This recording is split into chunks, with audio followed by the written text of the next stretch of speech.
So, Colin, thank you very much for taking out time. I wanted to discuss one situation today. I'm the CEO of a company that is into digital marketing. I have been there for 11 years and I have a 200 member team. We have been operating from one office in the last 11 years and we have a global client list of 300. We have been awarded at different forums for exceptional work. My biggest challenge today is two. The first challenge is the COVID experience has taught me that all employees need not be in the office, which means I can save about 40% of the space. My second challenge is the HR team that I have is of a certain capability and it is falling short on many other capabilities. The first among them is reaching out to employees and creating an engagement plan which keeps the group excited. And I'm afraid that if we don't do few things right in the next 2 weeks or 1 month, we are going to lose our plot. So what would be your advice to me? I think the first thing to do is to almost sort of get you to challenge yourself in terms of your first problem, the first challenge that you said. That the fact that you can save 40% of your costs because a lot of your staff are now working at home could be a cause for celebration, right? So I don't think it's necessarily a bad thing to be able to reduce the cost base of your premises and things like that. The other thing is, and this is part of what I'm going to suggest here, is about getting your own head in the right space to be able to maximize your engagement, because it's not necessarily bad for your staff either. Because if we look at staff welfare, if we look at mental health, working from home can actually be quite good for people and for motivation. You probably are looking at this as a problem because you can't see them anymore, because they're not in front of you. They're not all in one building. You can't just walk out onto the floor and engage with them and shake hands with them and see how they're getting on or head off problems. So the challenge perhaps for you is, how do you engage with the staff who are now working remotely, and how can you get them bought in? Which starts to move into the second challenge with your CHRO not necessarily being able to do what you need them to do. Because, and there's some hard questions we've all got to answer at the moment, because now is a time of maximum disruption. And I wonder how much you've considered your own emotional reaction to what is going on. Do you see this current phase as being a problem or as an opportunity? Is your heart really, genuinely, are you excited by the changes that are happening? And if you're not, you'll be like most, okay? Because most people are finding this very difficult to adjust. But if you are really excited, that will start to influence the way you converse and dialogue with every single person, not only in your company, but outside of your company. Because if you can get excited about it, if you can almost, let's stretch it really far, if you can start to say, yes, COVID was a bad event and a lot of people have suffered and many people have sadly died and things like that, but what a wonderful thing to happen for the business, because it has allowed us to really challenge what we're doing, the way that we're doing it, the way we're engaging with our staff, the way we're motivating our staff, because we know, and there are a lot of research behind this, that highly motivated staff are more engaging with the customers.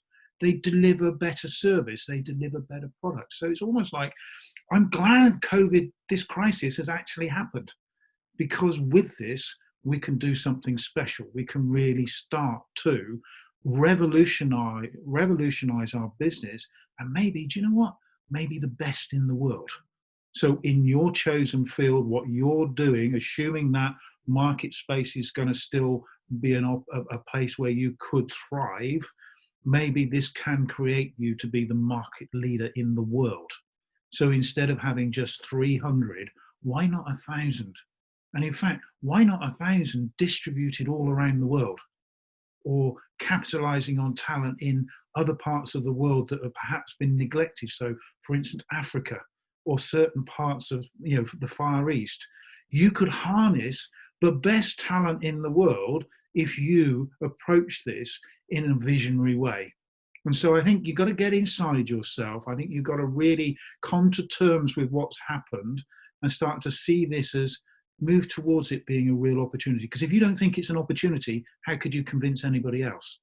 And once you do start to get, I think, a little bit more motivation and enthusiasm yourself, inspire yourself to say, great, now then you can engage your CHRO in that debate, in that dialogue. And if you can get the CHRO similarly enthused, you can then start to look at how you can support that individual plus the other executives that you've got, because they'll each have slightly different needs, but actually saying, so CHRO, what can we do to change to start to implement this, to start to move it out? Because ideally, you're there, I mean, it depends how you see your role, but most chief execs are there as pointing the way, as channeling, maybe solving a few little problems and skirmishes between your executives, but fundamentally, the executives are there to deliver.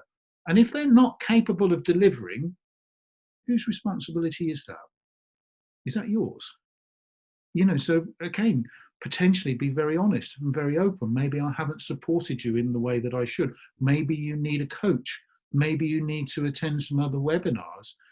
But the clearer you can be with the results that you want each individual reporting you to deliver in very tangible, measurable ways, the more metrics you can put around it, the more tangibility you can create, the clearer people understand what they need to do.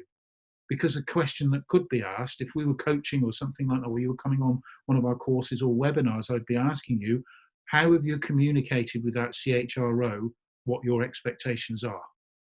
Because they may not even know what you want, what you're looking for, what good looks like to you. And they may be doing their best. And if I was coaching them, they might be saying to me, of you, he's so unclear. He says one thing and then he does another. And I'm confused. I've got no idea what the strategy is. How can I engage the workforce when he's not giving me direction? He's not giving me... So, there's always two sides to these things. And quite often that can only be resolved by two people sitting down and opening up and having a good relationship and having some tough but productive conversations. So again, I'm going to bring that back to you and say, what have you done to contribute to the lack or the disappointment that you feel about that CHRO? But if you get really excited and really motivated, then that is potentially an opportunity to re-engage with each of your executives in the future and in the job that we've got ahead of us, which could well be, and this is my idea for you, to become the leading firm in your industry in the world by far, so that everybody wants to work for you. What you're saying, if I've got this right, is I have to look within and how excited I am. Am I seeing opportunity in this disturbance? What kind of improvements I can make, which are quantum, which I haven't figured out till now, but maybe this is the time. And do I radiate that energy to my CHRO and get her also inspired and onboarded? So what looked like incompetence of the HR team, you are saying it has partly to do with me also, the way I handle them and the way I groom them. It could well be. I mean, there are no certainties. Without talking to your CHRO, it's very difficult because I've only got your word for it. But what I do notice in relationships, and this works at every level of the organization, is that if you are what we would say in the UK, big enough to actually admit that you may have contributed to some of the confusion, you are generous enough to give them the opportunity or the benefit of the doubt, and creative enough and practical enough to say, hey, let's talk. If you believe that they have the potential with the right leadership to shift, then go for it. And I think you will then get a very different response rather than, and this is not to accuse you of doing this, because obviously I don't know what your leadership style is, but if you're just demanding, lower turnover of staff of your CHRO and not engaging with them, you're just saying, this is the result I want you to get. Well, that's direction, not leadership in my book. So, maybe it's an opportunity, and maybe they can help you as well far more than they currently are, as you all, as a team, start to adjust. One last question, Colin, on this. If there is a competence issue, which let's say some measurement does throw up, you also spoke of honesty at some place. Now, my CHRO has been there for almost 8 years, and since the day the company was formed. So she has a lot of context. And one part of me does feel that she has reached a certain level. And the organization going forward needs a different level of competence. So while I do work on myself, what is your view on if I take a tough call on the HR team and put in place a new HR team with a new skill set in this environment? I would challenge you on having potentially missed an opportunity by making the decision for them that they are not fit for the future. Rather than engage with them to check that assumption, you've written them off in that scenario or with that example. And that is your right to do. You are the chief executive. You have the power to be able to make those decisions.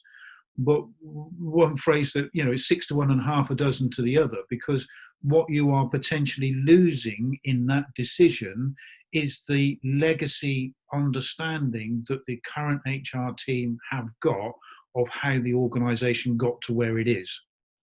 What you're also losing is their perhaps mistaken assumptions about what's possible in their competence, but also within the organization, because we all get limited by our experience and what we know to be true. And what your current HR team know to be true might not be real, might be being created by them. So you bring a new team in and they could think fresh and they're not constrained by the past in your organization. So it's 6 to 1 and half a dozen to the other. But you are going to change. And so maybe it is the right decision to say, the pain of taking those people through that change to get them where I need them is too great, so I'm just going to go and hire new. But maybe it's worth going a bit deeper and starting to engage in a very real conversation with the HR team, particularly the CHRO, saying, look, that's where we've been, that's where we want to go. Where do you see your role in this? How can I help you to change and to increase your contribution to the new world? Because everything's changed now. So what's gone is gone. We are where we are, and this is where we want to go. Do you want to come and play? And actually maybe getting them fired up, because what I see a lot of is that most people are far more capable of being motivating and changing if they're just given half a chance and a bit of encouragement and fun. And then they can start to change. But you've got to have the hard conversation that if they are not doing what you need them to do to achieve your strategy, there's got to come an end to that, because you've still got to get there. Sure. Colin, thank you very much. I'm just going to do a quick recap. The first is, as a CEO, I need to look at myself and the energy that I bring in, the way I'm looking at the horizon in front of me, and what investment I am doing in the HR team to make them live up to my expectations and my leadership team expectations, number one.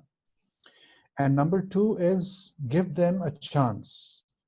So today, if they seem at the end of the tether, I think what you're saying is give them a chance, give them a fair chance to live up and then have that honest conversation where you take a decision this way or that.